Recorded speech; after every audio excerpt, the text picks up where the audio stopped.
Kabupaten Banggai, Sulawesi Tengah menyimpan pesona alam tak terkira, syarat akan budaya dan berlimpah sumber daya alam. Rumah bagi burung endemik Sulawesi.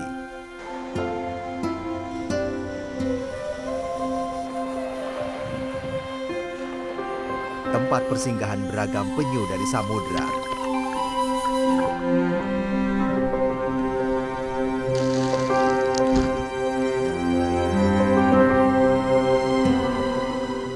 Habitat ikan hias air laut khas perairan Banggai.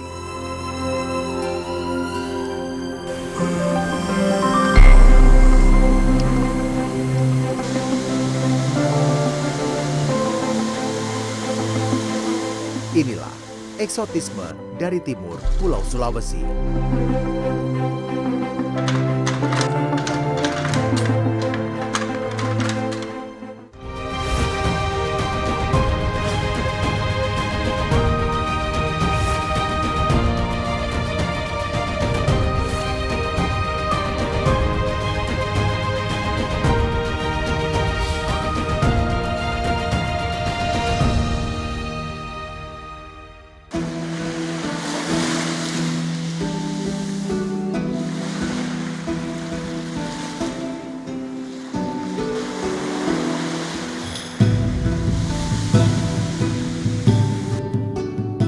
Pulau Sulawesi merupakan rumah bagi burung maleo. Burung yang memiliki nama latin Macrocephalon maleo ini memang hanya dapat ditemui di Pulau Sulawesi. Kondisi geografis kepulauan dan suhu tropis menjadikan Sulawesi sebagai tempat ideal bagi maleo untuk hidup dan berkembang biak. Namun kini, sulit menemui keberadaan maleo di Pulau Sulawesi akibat jumlah populasinya yang menurun dari waktu ke waktu. Burung ini hanya dapat ditemui di beberapa tempat, salah satunya di lokasi konservasi kawasan ekosistem esensial di kawasan Bualemo, Kabupaten Banggai, Sulawesi Tengah. Burung maleo umumnya diselimuti bulu berwarna hitam di bagian badan dan bulu berwarna putih kemerahan di bagian dada. Namun maleo jantan biasanya memiliki lingkaran berwarna oranye yang lebih terang jika dibandingkan dengan maleo betina. Burung maleo betina secara kasat mata berukuran lebih besar daripada jantan. Di antara burung lainnya, maleo tergolong unggas yang memiliki ukuran sedang dengan panjang tubuh rata-rata 55 cm.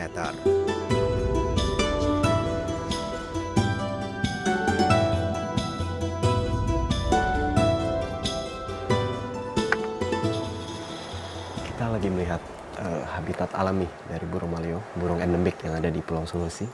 Jarak antara tempat ini dengan tempat aktivitas mereka di pagi hari ini sekitar kurang lebih 40-50 meter. Dan ketika melihat aktivitas mereka ini diwajibkan untuk tetap senyap agar tidak mengganggu kegiatan ataupun aktivitas nesting ground mereka yang sedang dilakukan saat ini. Karena memang nantinya mereka akan menaruh telur-telur mereka di lubang-lubang yang sudah mereka gali seperti pagi hari ini.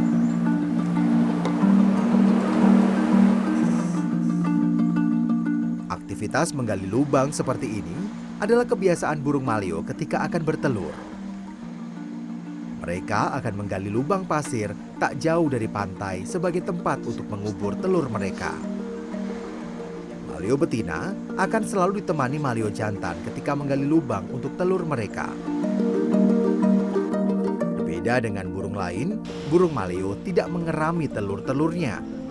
Maleo mengandalkan panas bumi dan matahari untuk menetaskan telur mereka secara alami.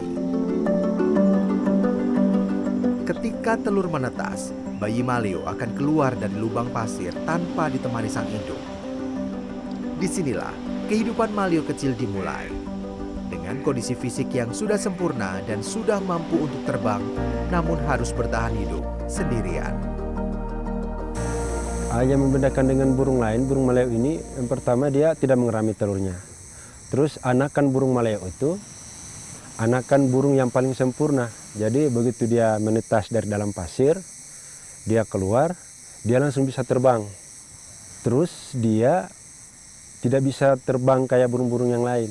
Jadi modelnya cuma dari pohon ke pohon dan lebih banyak jalan kaki.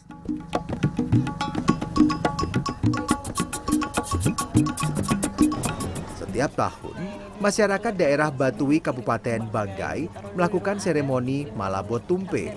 Ritual adat yang telah dilakukan secara turun-temurun ini berupa penghantaran telur-telur maleo ke Kerajaan Banggai sebagai bentuk persembahan.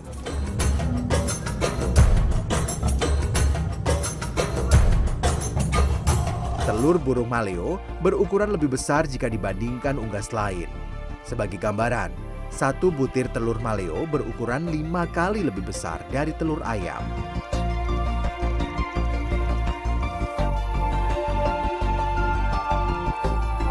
Sebelum dihantarkan, telur maleo akan dibungkus terlebih dahulu menggunakan dedaunan.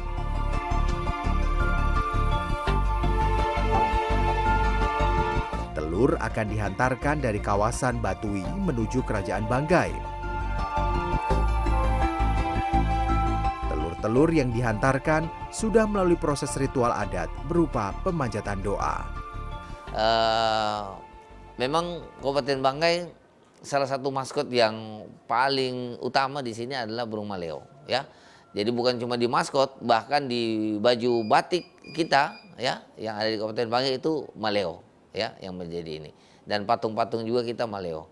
Karena secara umum maleo itu paling banyak terdapat di Kabupaten Banggai. Dan ini dikembangkan juga secara adat, ya. Setiap tahun kita melakukan pesta adat untuk mengantarkan telur maleo ini ke Kerajaan Banggai. Berdasarkan International Union for Conservation of Nature atau IUCN, saat ini status burung maleo tergolong pada kategori kritis atau sangat terancam punah.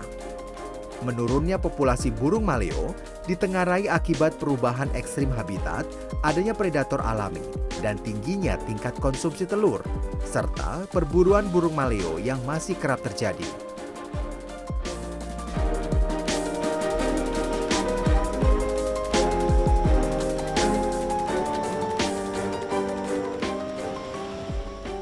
Menurut Agustian selaku koordinator lapangan konservasi Alto, kelestarian burung maleo dapat terjaga dengan mempertahankan habitat alami burung maleo.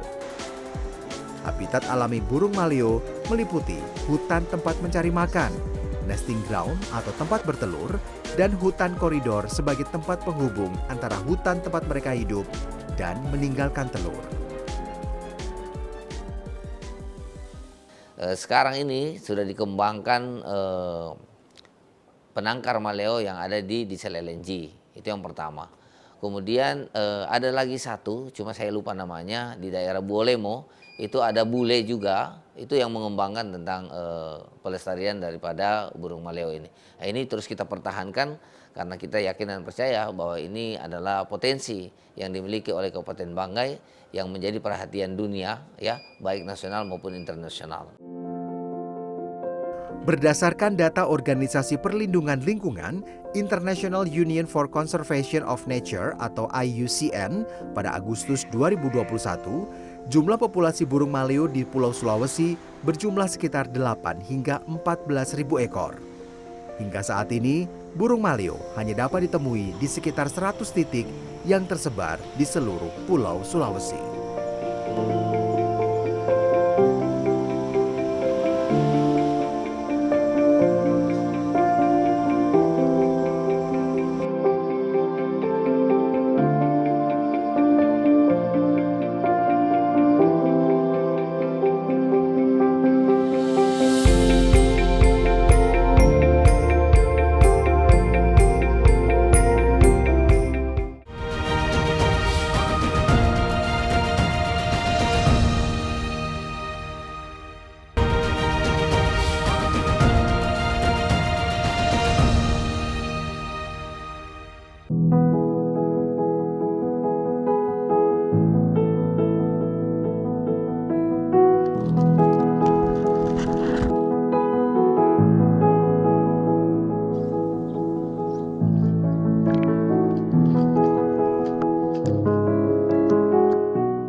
Desa Sinorang yang terletak di kawasan Batui Selatan, Kabupaten Banggai, Sulawesi Tengah ini memiliki pantai panjang. Lokasi ini menjadi tempat yang kerap disinggahi penyu untuk bertelur. Warga suku Bajo yang menempati Desa Sinorang hampir seluruhnya bermata pencaharian sebagai nelayan dan menghabiskan waktu di lautan. Namun, ketika sedang tidak melaut, mereka kerap mencari telur penyu di sepanjang pinggiran pantai Desa Sinorang. Pak Dai, kebiasaan masyarakat sini itu selain bernelayan, kegiatan sehari-harinya itu emang biasa nyari penyu, Pak? Biasa, Pak. Kapan aja tuh? Tidak juga tiap hari, tapi biasa habis nelayan, pulang dari mancing. Biasa pagi, Pak, sore, sambil nyari telur begitu. Terus kedua telurnya itu kalau ada diberikan sama kami sebagai anggota kelompok. Buat apa tuh? Buat dibudidayakan, ada penetasannya di dekat gunung situ, Pak. Buat dibudidaya berarti. Budidaya, Biasanya dilestarikan. Buat nandain di mana nih telurnya itu gimana tuh, Pak? Ada, Pak. Kita di sini kan sudah tahu seperti itu. Di mana tempat telurnya itu dia habis gali, dia taruhkan kayu, sebatang kayu itu, dia taruh tanda, Pak. Itu Yang naruh kayunya itu penyunya? penyu, Pak. Oh gitu? Penyu. Bukan dari orang, bukan. Oh, bukan Dari orang? penyu, iya.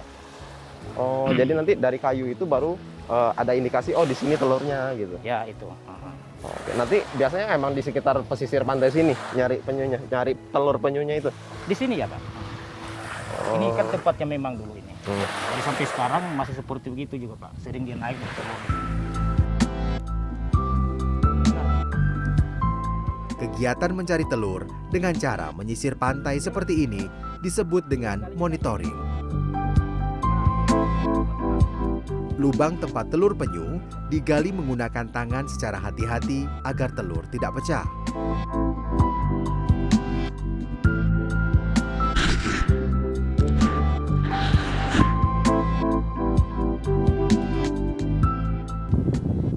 Pak, biasanya ketemu telurnya berapa banyak? Ada yang 95 biasa, Pak. Biasa 82, biasa 102. Sampai 100? Nah, iya. Dari satu penyu? Satu penyu. Satu penyu bisa ratusan telur? 102 biasa. Kedalamannya berapa ini biasanya, Pak?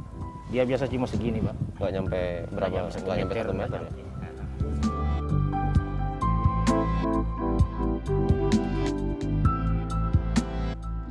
Telur penyu yang ditemukan akan direlokasi agar terhindar dari ancaman predator.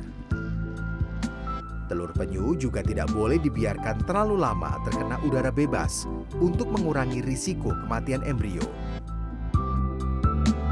Sehingga harus ekstra hati-hati saat memindahkannya.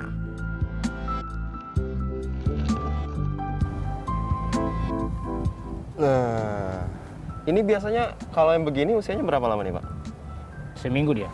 Udah seminggu ini nih ya? Habis. Oke. Nah, ini bentuk dari telur penyu sepintas tampak seperti bola pingpong. Tapi kalau masa sampai netasnya itu butuh waktu berapa lama, Pak? 40 hari dia. 40 hari ya, sebulan lebih untuk menetaskan bayi penyu atau tukik yang nantinya akan menetas dari telur-telur ini.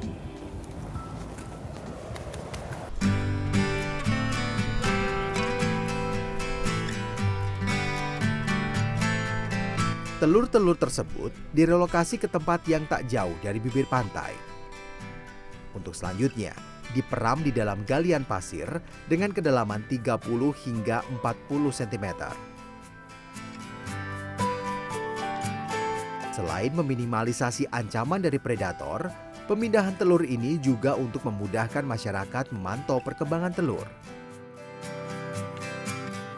Telur penyu akan menetas dalam rentang waktu kurang dari 40 hari dengan persentase keberhasilan menetas sebesar 50 hingga 60%.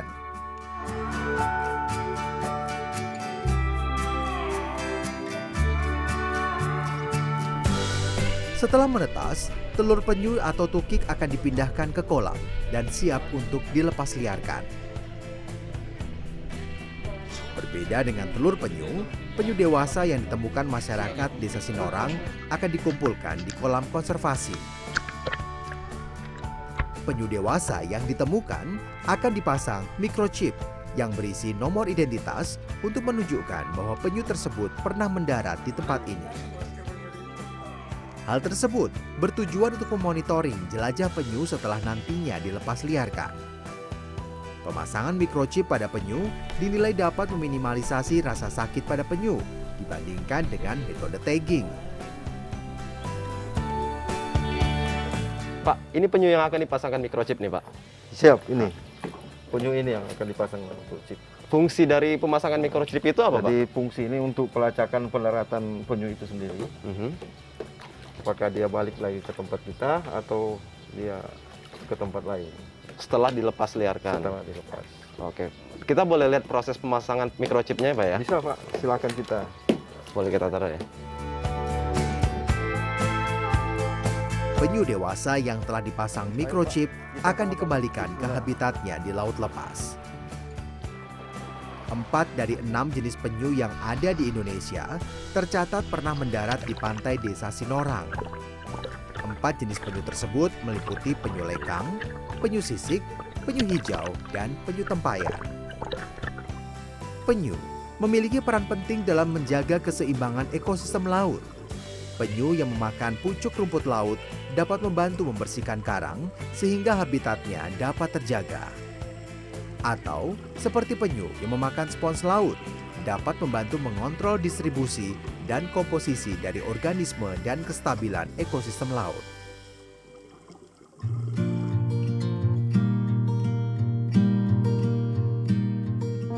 Ekosistem laut Kabupaten Banggai juga tak lepas dari keberadaan mangrove di pesisir pantai Luwuk yang berperan mempertahankan garis pantai agar tidak tergerus oleh erosi.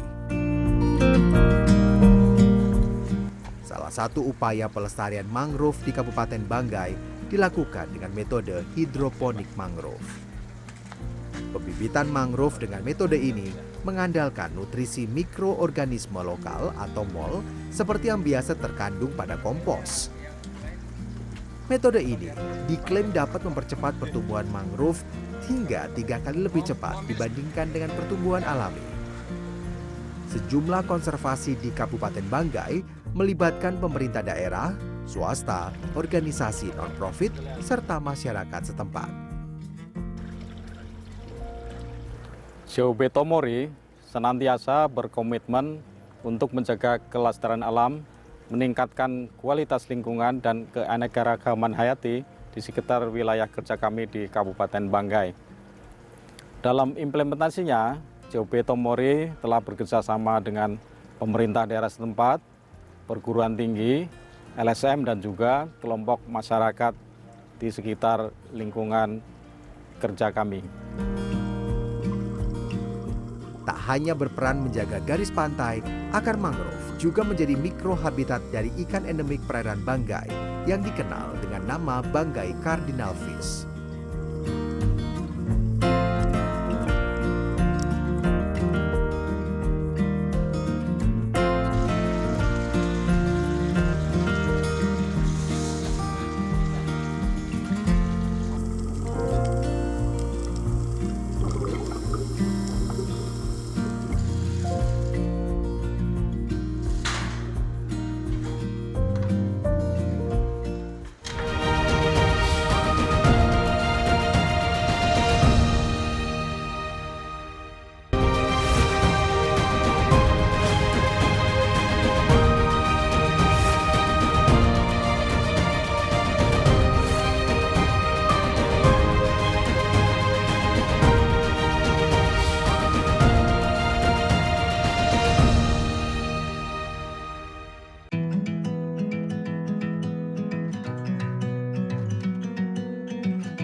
Banggai Cardinal Fish atau yang biasa dikenal dengan ikan capungan ini merupakan ikan endemik perairan Banggai. Populasi alaminya hanya dapat ditemui di sekitar perairan Kabupaten Banggai, Kabupaten Banggai Laut, dan Kabupaten Banggai Kepulauan. Ikan dengan nama latin Terapogon cauderni ini merupakan ikan hias yang memiliki nilai ekonomis yang cukup tinggi. Harga jual banggai cardinal fish di pasar domestik berkisar 10 hingga 100 ribu rupiah per ekor. Namun, ketika menembus pasar internasional, harganya bisa mencapai jutaan rupiah per ekor. Kalau kita berbicara nilai ekonomisnya, memang sangat ekonomis karena ikan ini adalah salah satu ikan hias yang sangat diminati oleh masyarakat, khususnya penggemar ikan hias laut. Sebenarnya memang ikan hias ini di masyarakat ini sangat murah. Harganya antara 500 sampai 1000 per ekor. Tetapi setelah dijual baik itu secara domestik ya, itu harganya lumayan besar juga. Di antaranya itu sekitar antara 7.000 sampai 50.000. Gitu. Untuk di mancanegara itu berkisar antara 300 sampai jutaan. Gitu. Jadi memang sangat menjanjikan.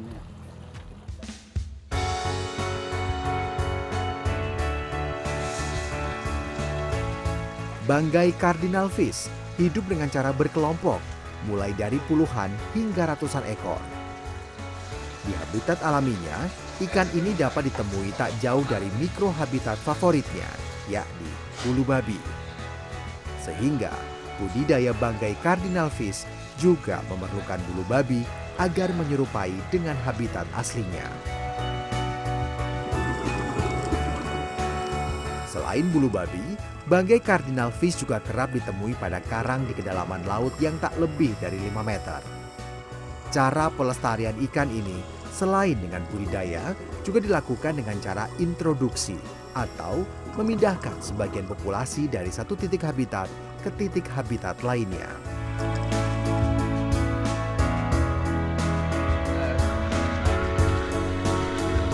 Seperti yang dilakukan oleh Samsu Adi Rahman, Ketua Tim Konservasi Banggai Cardinal Fish di Kabupaten Banggai. Ikan-ikan ini dilepas pada titik habitat lain dengan jenis mikro habitat berbeda untuk memperluas pengembangbiakan ikan ini. Ikan hias satu ini tergolong unik. Bukan ikan betina yang mengerami telur, namun pejantanlah yang mengerami di dalam mulut mereka. Masa waktu pengeraman telur banggai cardinal fish bisa mencapai 20 hari. Itu artinya ikan pejantan akan berpuasa selama masa pengeraman telur. Intinya kalau ikan ini, kenapa saya katakan ikan ini beda dengan yang lain, memang ikan ini unik. Keunikannya di mana? Keunikannya yaitu di sayap keduanya atau di sirip keduanya, sirip punggung kedua. Yaitu berupa ikan berupa capungan, makanya dikenal dengan istilah ikan capungan karena mirip capung bentuknya. Dan kedua juga ikan ini apa istilahnya? Ikan ini memiliki karakteristik yang lain juga, ya, yang memiliki kebiasaan-kebiasaan yang lain dibandingkan dengan ikan hias laut lainnya. Apa tuh, Pak? Karakteristiknya ya seperti ikan ini bisa mengerami di mulutnya yang dikenal dengan istilah mouth breather. Dan yang uniknya lagi ikan ini yang mengerami adalah ikan jantan. Eksotisme hewan di Kabupaten Banggai juga tertuang dalam karya batik dan tenun. Adalah batik dan tenun Nambo, kain tradisional khas Kabupaten Banggai yang memiliki motif nuansa khas pesisir berwarna cerah, termasuk motif hewan endemik Banggai cardinal fish dan burung maleo. Batik dan tenun Nambo merupakan daya tarik lain dari Kabupaten Banggai selain wisata bahari dan keindahan alamnya. Nama kerajinan tangan ini berasal dari sentra pembuatan batik dan tenun di kawasan Nambo, Kabupaten Banggai, Sulawesi Tengah. Cara menenun kain tradisional ini dilakukan menggunakan alat tenun bukan mesin. Ilmu membatik dan menenun diwariskan secara turun-temurun. Bahan bakunya menggunakan benang sutra dan katun dengan proses pewarnaan alami dan kimia. Satu orang perajin batik dan tenun Nambo membutuhkan waktu 3 hingga 5 hari untuk menyelesaikan satu kain. Yang membedakan tenun dan batik Nambo dengan daerah lain, adanya motif mosak angu pada kain, baik secara horizontal maupun vertikal. Motif tersebut bermakna persatuan yang diambil dari filosofi tondok atau pagar rumah adat suku Saluan. Kenapa tuh Bu? Ada burung maleo, ada cardinal fish yang dikasih motif jadi tenun? Karena ciri khas Kabupaten Banggai. Yang membedakan dari kainnya Bu ya, yang membedakan tenun Nambo ini sama dari daerah-daerah lain itu apa? Karena tidak dicolet, cuma warna putih saja. Dicolet itu apa Bu? Diwarnai, itu yang putih itu diwarnai lagi. Kalau tenun Nambo ini tidak? Tidak. Inilah eksotisme dari semenanjung timur Pulau Sulawesi. Rumah bagi beberapa hewan endemik dengan lanskap alam yang memukau. Kehidupan masyarakat pesisir dengan kekayaan alam berlimpah.